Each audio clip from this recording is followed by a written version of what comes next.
Today, we are going to make some grass. No, I'm not in Colorado, so it's not going to be that kind of grass. It's our techniques that are so simple and sensible, your mowers will practically build themselves.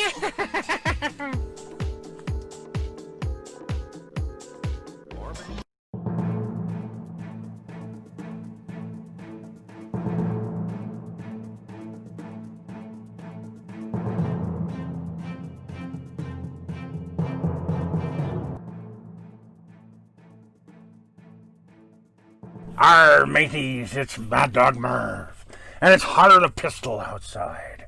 Yep, July, and it is really hot.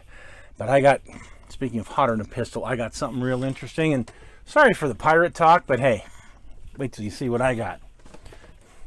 It is from Lindberg, and it's a 1-to-1 scale pirate pistol. It's, well, according to the box, you can get 4 different ones.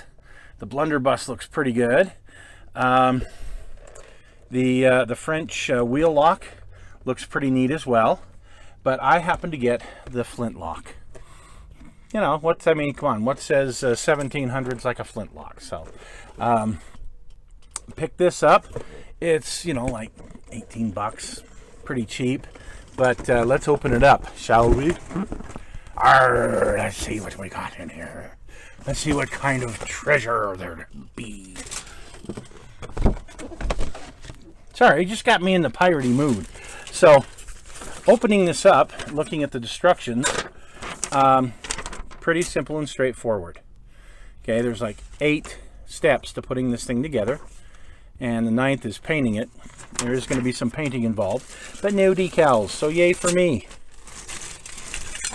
Let's get it out of the bag here. And here's the really neat part for me. You see, you got the butt end of this thing is a face, a head. Oh, except for I dropped it. That'll be pretty neat. And well, there's these here parts, and here's half of the stock, and here's the other half of the stock.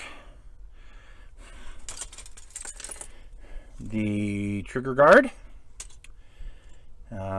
part of the cap lock assembly, and the rest of it, and the barrel.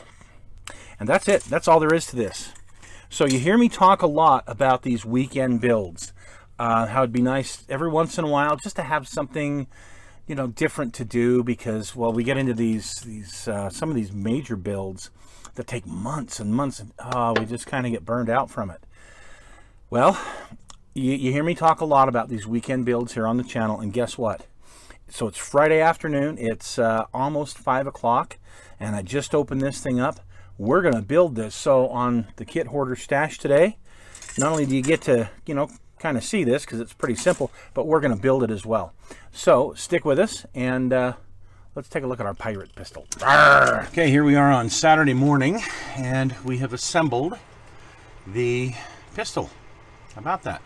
This took about 2 hours, and the reason it took so long, the reason it took so long is I was watching Outlander, the last, I guess it's the 5th season of Outlander, and I was watching the last couple of episodes, so I was doing that and building this at the same time on the couch. So it went together pretty good. The only problem is it would have been really nice if they would have added a few more pieces and this actually, worked the way it's supposed to. I mean, yeah, it moves, but oh well, it would have been nice. I could have weighted it down a little bit. There's, and I still can. I mean, there's places here I could put sand or whatever. I could have weighted it down so it had a little more weight, so it felt a little more natural. But seriously, this is just going to hang on a wall. Or maybe if I do a pirate costume, at Halloween, this would be a great prop. So what I have to do, there's a few sinkholes you can see here. I don't know. There's a real official modeling term for it. I just call them, sinkholes. There's that one. There's one here. And there's one here. Maybe you can see it, maybe you can't. As far as needing any putty other than that, No, the seams, I sanded the seams with some 320 grit. Some 320 grit sandpaper. And so the seams all turned out really, really good. So overall, I mean, I could just paint this now and it'd probably be okay. But I am going to go ahead and fill some of these low areas, and then we're going to prime it, and then we'll go from there. So we changed our angle here just a little bit. So normally I would just use some red automotive spot putty or green automotive spot putty. But when I went to purchase some spot putty not too long ago, I don't even know where I put it now. I thought I was just getting regular red putty, and it turned out I was getting a 2-part Bondo type putty, and I don't use that for spot putty on models. So probably great on cars. I prefer the red, but anyway. So what we are going to use is some of the Squadron White, and what I've done is I've put it in the lid of my just any kind of a pallet type container, but I used the lid of my Tamiya glue. And what I'm going to do is I'm going to thin it just a little bit with some Mr. Leveling Thinner. And I'm going to use this to soften it up just a little bit. Just a little bit of it. I'm going to use an old X-Acto blade that's dull. Duller than last year's Romance. And I'm going to kind of mix that in there a little bit, because I want this to be a little bit softer. I want it to be like my red automotive putty is what I want. Oh! We just took the strike plate off by accident, and all I'm going to do is I'm just going to put this into the low area by simply smushing it on here like that.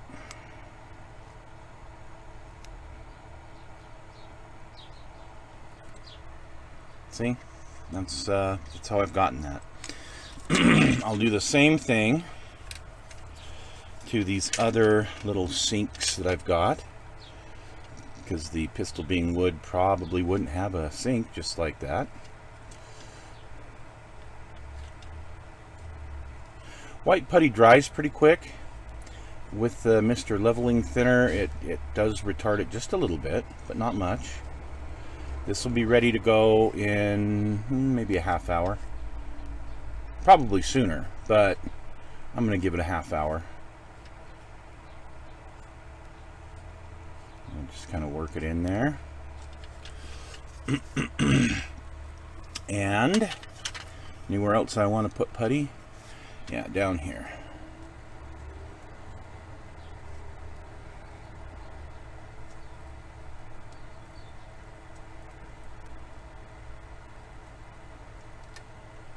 And right, oh, there's a little one. Hopefully this will take the putty well. Smash it down in there.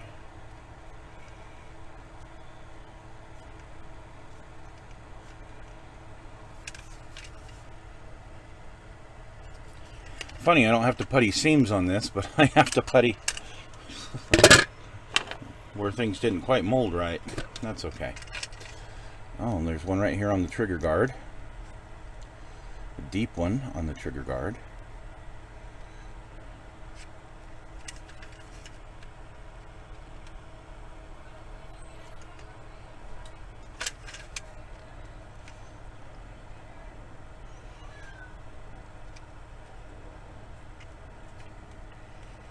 And there's that one. Anywhere else I can see that I might need something? I'm going to put just a little bit here, the end of the barrel. It just doesn't quite look the way I like it to look. And so I'm going to fill that just a little bit.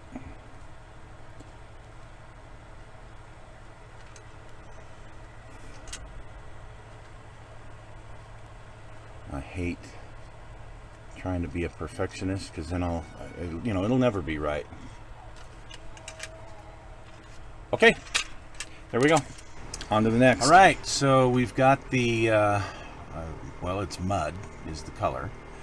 And then what I did is on my final coat, I took some of the Tester's gloss coat lacquer, thinned it with lacquer thinner, of course, and gave the pistol a good coat of that, so that the wood has a slightly lacquered appearance.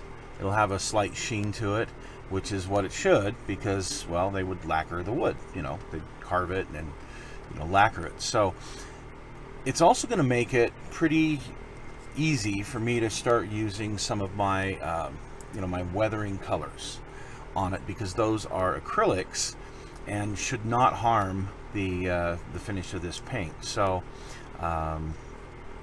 we'll continue to work on the wood, and I need a good color for the metal part. And what I really want, I kind of want that aged look, sort of, but again, if this is going to be a prop, I don't want it to look like it's 400 years old. I want to make it look like it was just made. So I'm going to try, it's called Metallic Gray. It's XF56 from Tamiya. And I'm going to start out with that and see how that looks on the metal parts. So we're on to our next step. Well, okay, so I've decided I'm going to brush paint, and I'm just going to use one of these little old cheap Tester's paint brushes. They actually work really good for me. I'm going to use some Mr. Color thinner, and I'm going to use the Metallic Gray XF56 from Tamiya. Now, Tamiya usually doesn't brush paint real well, and I know some of you have got some great tricks to make that happen. A friend of mine was telling me that Mr. Leveling Thinner, he's used that, and it actually works really good. And I thought, well, I don't have any Mr. Leveling Thinner, but I got some Mr. Color Thinner. So I just put a little bit in the lid, and then I took some of this and just put it out on, because I got a glass table here, and would dip my brush into the cap full of this, and then I would start brush painting. So far, here's where we are on the pistol. It's going to take a while, and I don't mind brush painting. And yeah, there's a couple little areas I goofed, but so far I like it. Now, once I go over it with the dark wash, I think it's going to be fine, but we'll see. We'll see. This is kind of a first time I've ever built anything like this. So anyway, we'll keep going. It's probably going to take probably 2 to 3 hours to brush paint this whole thing. Yes, I could have airbrushed it to begin with before I assembled everything and just touched things up, and that's kind of normally what I do. But I chose to go this way this time. I mean, you know, I wanted to challenge myself, I guess is a good way of putting it. So anyway, onward. Okay, here is the initial painting with the Metallic Gray, and you can see how that's turned out on here. Okay, so yeah, it still looks really toyish, but wait, we're going to do our washes, and I'm going to do some of Larry's bath water. And if you don't know what that is, check out Larry's bath water on my channel. A couple of years ago I did a great piece on how to do a nice pin wash, and I call it Larry's bath water. So we're going to do that, and then I've got kind of a brownish colored wash. This is from a company called Pro Modeler. We're going to try that out, and we'll get right back to it. Okay, so I have given it a coat of Larry's bath water, and then I've done kind of a brown version of that. So you can kind of see now it's definitely toned down, particularly the metal parts. And now I'm going to go over the metal parts with some SNJ polishing powder that I've got, and we'll see how that turns out. All right, so before we show you the final, just so you know, I went over with the SNJ polishing powder, aluminum polishing powder that I still have. I have a bunch of this left. I don't know that you can get it anymore, so you might be better off just to get some Rub and Buff, a nice, you know, bright color silvery rub and buff would probably work really good for you, but it worked well for what I was doing. So for the washes that I used the Mission Models black primer mixed in with a little bit of water and a little bit of dish soap, this stuff to be precise, and that's what I gave the black wash with. The brown wash, I used the Rote Brown by Mission Models, again with a little bit of dish soap and some water, and washed the whole thing so I could get a couple of different tones on it. Then I went back and I grabbed my original mud color, the original color of wood that I did, and I added a little bit of white to it. This right here, you can see I mixed it up right here, and that's what I do because I got glass. Mixed it up and I dry brushed it on with with brush. Just dry brushed it on very carefully. Then I took this color here. I believe it's a flesh color. It's a Tester's Model Master, which you're gonna have a hard time getting anymore, but you can see it's kind of a flesh color. Anyway, I took that and I then dry brushed that over some of the areas as well to give it another kind of a variation in the tone. Okay, so after washing everything and it dried, after going over it with these highlights, then I took that polishing powder and I went over all of the scroll work on the metal and gave it one more wash with black, and then one final wash. Actually, it was one final wash with black, and one last time I went over it with a I think this time I used Tamiya's, sorry, can't remember here. So I took Tamiya's Clear Flat and I mixed a little bit of Future Floor Care in it, whatever this stuff is this week, because it changes its name all the dang time. So I put some of that in with the Tamiya's Clear Flat and a little bit of 70% alcohol, rubbing alcohol, and I sprayed the whole thing down to seal all of this stuff in. Okay, so I wanted to seal all of those effects. I went back one last final time with my aluminum powder and touched up the metal areas because, well, I wanted just a little bit more enhancement on the metal areas. So with all of that said, here we are Saturday evening and it's done. How many hours do you think I put in on this whole project? I'd say late eight hours, maybe a little bit less than 8 hours total on the thing. So here we go. Here's the final reveal. And here, well, here's this. So let's look at the face and how that turned out. And you can see the variations in the the bright part. That aluminum powder gives it a metal look, and yet you still have the darkened areas from the wash. You can really see that in the face. The wood, you can see the tonal variations with the different colors that I dry brushed onto the original wood color that I had. Okay, and finally the scroll work. You can see how the scroll work just kind of pops out using that aluminum powder, or if you used rub and buff, still same kind of thing, same kind of idea. You can see on the woodwork here where that lighter dry brushing really made that stand out as well. So I'm happy with the results. I hope you like it. I hope you think it looks okay.